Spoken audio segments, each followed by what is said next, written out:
Salut à tous, j'espère que vous allez bien. Aujourd'hui, nous allons parler des secteurs de production. Les secteurs de production. L'objectif, c'est de décrire les secteurs de production. Dans la leçon précédente, nous avons vu les types d'agriculture, mais aujourd'hui, nous allons voir ensemble les secteurs de production. C'est comme un rappel, ce sont des choses, des notions que vous avez déjà étudiées. Vous avez déjà étudié dans les classes inférieures. Ok. Bonne écoute.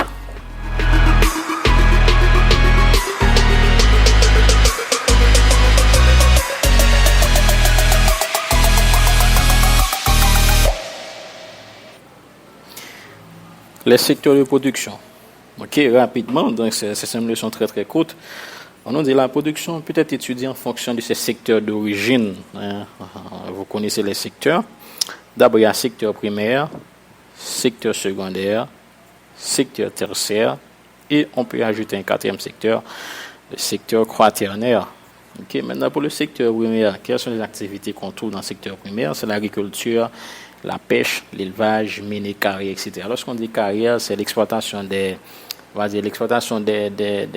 monts, l'exploitation des montagnes pour extraire du sable pour les constructions. Lorsqu'on dit carrière.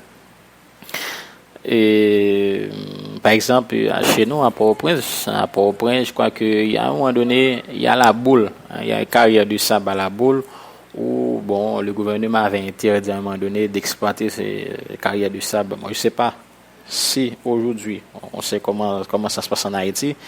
Les décisions, c'est pour 2 jours. Ok. Après, on a oublié si on a pris telle ou telle décision, mais à un moment donné, on avait interdit l'exploitation de carrières de sable, de la boule du côté de Port-au-Prince. Dans le secteur secondaire, nous avons l'industrie, l'artisanat. Donc, ces deux activités font partie du secteur secondaire.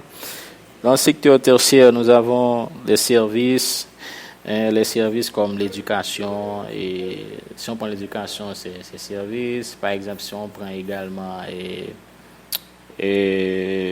on prend barbershop ou soin de coiffure, c'est services.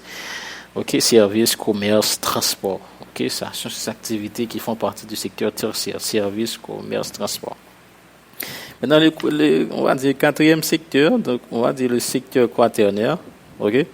Maintenant, le secteur quaternaire, c'est un sous-secteur du secteur tertiaire. Alors, les activités dans le secteur quaternaire, on peut retrouver la presse, l'informatique, voyez. Et donc, ce secteur quaternaire, il est lié à l'information et à la communication, comme publicité par exemple. Ok, secteur quaternaire, on va dire c'est un sous-secteur du secteur tertiaire. Ok, sous-secteur du secteur tertiaire.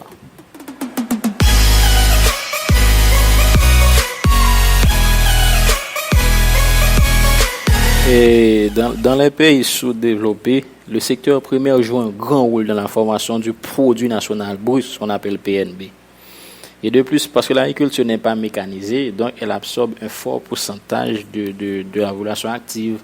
Okay? Lorsqu'on dit l'agriculture n'est pas mécanisée, on n'utilise pas vraiment de machines. Et lorsqu'on n'utilise pas vraiment de machines, mais on va utiliser, on va dire, la force humaine, la main-d'œuvre, force humaine. Donc il va y avoir beaucoup plus de gens dans les pays sous-développés qui travaillent dans le secteur primaire. Alors que dans les pays développés, la population active agricole est en moyenne de 7%. Et dans les pays sous-développés, elle est en moyenne de 50%. C'est énorme. Et à titre de comparaison, par exemple, on dit dans les pays sous-développés, et secteur primaire, on peut trouver 40% de la population qui travaille dans le secteur primaire, 10% dans le secteur secondaire et 50% dans le secteur tertiaire. Okay? Et dans les pays développés, on peut trouver 5% de la population qui travaille dans le secteur primaire, 5%, 45% environ de la population active qui travaille dans le secteur secondaire et 50% dans le secteur tertiaire. Voilà, c'est tout pour aujourd'hui. Le secteur de production, donc ça c'était un rappel, ce sont des notions déjà vues peut-être en 6e ou 5e année. Et je vous donne rendez-vous pour une prochaine leçon et nous allons attaquer dans la prochaine leçon la Caraïbe, les structures socio-économiques et politiques de la Caraïbe. Ok?